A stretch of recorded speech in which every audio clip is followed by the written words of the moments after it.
Hi friends, நம்ம இன்னைக்கு பார்க்க போகிறது யார் ஆசீர்வதிக்கப்பட்டவர்கள்.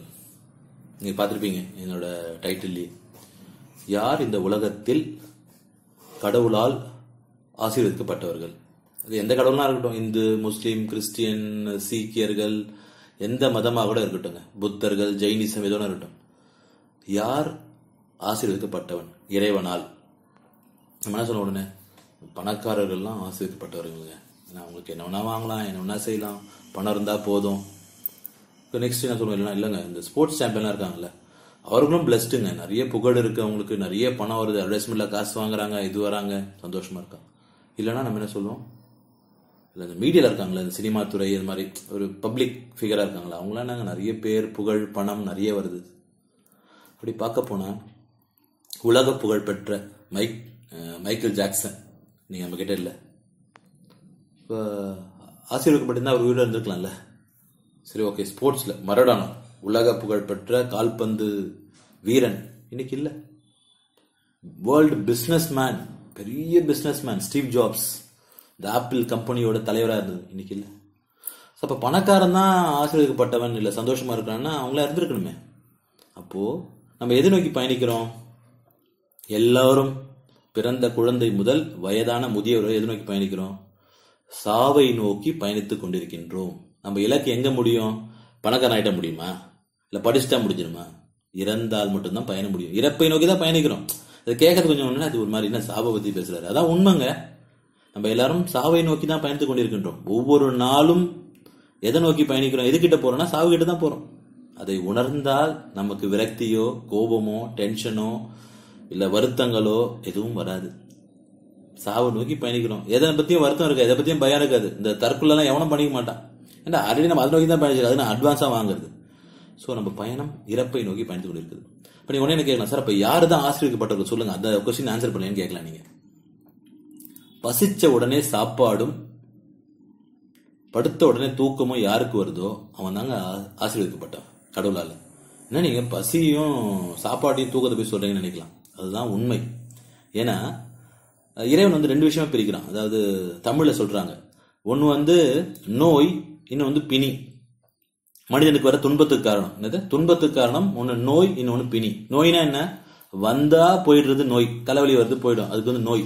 பிணி பிணைத்தே இருக்கும். ஒரு ஃபார் எக்ஸாம்பிள் இப்ப கேன்சர்ன்றாங்க, இல்ல சுகர் கம்ப்ளைண்ட், பிணைந்தே இருக்கும். அந்த துன்பம் அவனோடயே இருக்கும், அவன் உயிர் போற வரைக்கும் இருக்கும். அதுதான் பிணின்றாங்க. இந்த பிணியாவது கொஞ்சம் வயசான பிறகு வருது. நான் சொல்ற இந்த கேன்சர் எல்லாம் சின்ன வயசுல வரலாம், மாறி மாறி வரும். ஆனா பிறந்த குழந்தையில இருந்து இறக்க போற முதியவர் வரைக்கும் இருக்கிற பிணி என்ன தெரியுமா? பசி. எப்பயுமே பசிக்குங்க, தினம் தினம் பசிக்கும். அதுக்காக தான் பசி பிணின்னு சொன்னாங்க. இன்னொன்னு உடல் அசதி, அதற்கு என்ன வேணும்? அதுவும் எப்பயுமே இருக்கும். அப்ப அந்த பிணி எப்ப போவோம்? பசிக்கிற பிணி சாப்பிட்டா போயிடும். உடல் அசதி எப்ப போவோம்? தூங்கினா போயிடும். அப்போ பசிச்சா சாப்பாடும் உடல் அசதியான தூக்கமும் யாரு கிடைக்குதோ அவன் தான் ஆசீர்வதிக்கப்பட்டவன். ஏன்னா பணக்காரர் நிறைய பேர் இருக்காங்க. இன்னைக்கு பாத்தீங்கன்னா உலக மக்கள் தொகை 7.8 பில்லியன் மக்கள் வாழ்ந்துட்டு இருக்காங்க.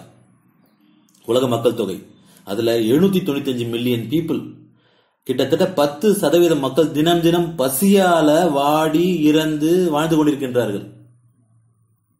கிட்டத்தட்ட 10% சாப்பாடு இல்லாம இருக்கான். நம்ம சாப்பாடு பத்தி பெருசா நினைக்கவே மாட்டோம், அது பெரிய விஷயம் தெரியுதா?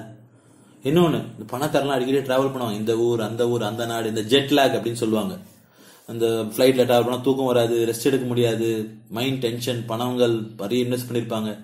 ஸோ இப்போ அவங்களாம் ஆசீர்வதிக்கப்பட்டா இல்லையே. இப்போ பசிச்ச உடனே சாப்பாடு கிடைக்கணும், உடல் அசதியா இருந்தாலும் தூக்கம் கிடைக்கணும், அவன் தான் கடவுளால் ஆசீர்வதிக்கப்பட்டவன். நான் சொல்றேன், என்னோட விளக்கம் அது. அதற்கு கண்டிப்பா வேற மறுப்பு இருக்காது. நான் அதுக்காக தான் இவ்வளவு விஷயங்கள் சொல்லிட்டு வரேன் நான். ஓகே, அடுத்த விஷயம் பார்க்கணும். இப்போ பசிச்சா சாப்பாடு, அசைதான் தூக்கம் வரணும்னா அப்போ அதுக்கு என்ன பண்ணணும் கேட்கலாம்ல. இப்போ அதுதான் அவன் தான் பிளஸ்டு, கடவுளால் ஆசீர்வதிக்கப்பட்டவன்னா அதுக்கு என்ன பண்ணணும் நீங்க கேட்கலாம்ல. ஒரே ஒரு வார்த்தை,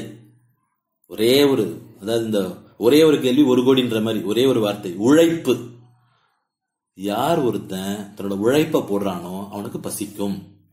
உழைப்ப போட்டா அவனுக்கான பலன் கண்டிப்பா அவனுக்கு சாப்பாடு சேரும். எவன் ஒருத்தன் உழைக்கிறானோ அவனுக்கு உடல் அசை தூக்கம் வரும். அப்ப உழைப்பு ஒண்ணுதான் உன்னை கடவுளால் ஆசீர்வதிக்கப்பட வைக்கும். உழைச்சா பசிக்கும், கண்டிப்பா உழைச்சா அதுக்கான சாப்பாடு கூலி கிடைக்கும், சாப்பிடுவ, உனக்கு பணம் கிடைக்கும். உழைச்சாதான் உடம்பு டயர்ட் ஆகும், தூங்கணும். தூக்கம் வரும். நீங்க நினைக்கலாம், சரி உழைப்புன்றது ஏழைகள் தான் பண்றாங்க, பணக்காரன் உழைச்சுதாங்க ஆகணும். ஏன்னா பணக்காரன் வந்து ஈஸியா இருந்துட்டு போக முடியாது. ஏன்னா கடவுள் அங்கதான் வச்சான் ஒரு ஆப்பு. என்னன்னா பணக்காரன் மட்டும் அப்படியே எல்லாத்துக்கும் ஆளை போட்டுட்டு சம்பளம் வந்து முடியாது.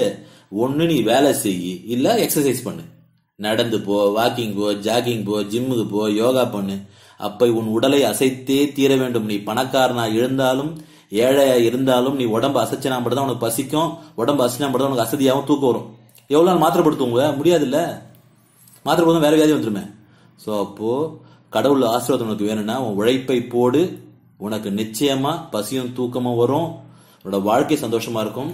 நம்மளோட பயணம் இறப்பை நோக்கி இருந்தாலும் அந்த வாழும் பயணம் கூட நம்ம கூட இருக்க போறது. அந்த பயணம் சந்தோஷமா இருக்கணும்னா, நம்ம வாழ்ற காலம் சந்தோஷமா இருக்கணும்னா, ஒரு நிம்மதி கிடைக்கணும்னா, ஒரு ரிலாக்ஸேஷனா வாழணும்னா ஒரு மனிதனுக்கு தேவையானது உழைப்புங்க. அந்த உழைப்பை போடுங்க, உங்களுக்கு வெற்றி வரும், மன நிம்மதி கிடைக்கும், சந்தோஷம் கிடைக்கும், உடல் ஆரோக்கியம் பெறுவீர்கள், வாழ்க்கை சந்தோஷமாக இறக்கும் வரை வாழ முடியும். அதுதான் வாழ்க்கை. பணம் சேர்க்கறது மட்டும் இல்ல, படிக்கிறது மட்டும் இல்ல, புண்ணாக்க ஜெயிக்கிறது மட்டும் இல்ல. எந்த நினைவுகள் எந்த அளவுக்கு நம்ம வாழ்நாள்ல எந்த அளவுக்கு நிம்மதியா சந்தோஷமா, துன்பங்கள் குறைவா இல்ல துன்பங்கள் இல்லாம வாழமோ அதுதான் வெற்றி.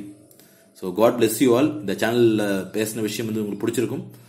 பிடிச்சிருந்தா சப்ஸ்கிரைப் பண்ணுங்க, மற்றவங்களுக்கு ஷேர் பண்ணுங்க. இது பெரிய வீடியோ தான், கண்டிப்பா ஃபுல்லா கேளுங்க. All the best. கேட்டமைக்கு நன்றி.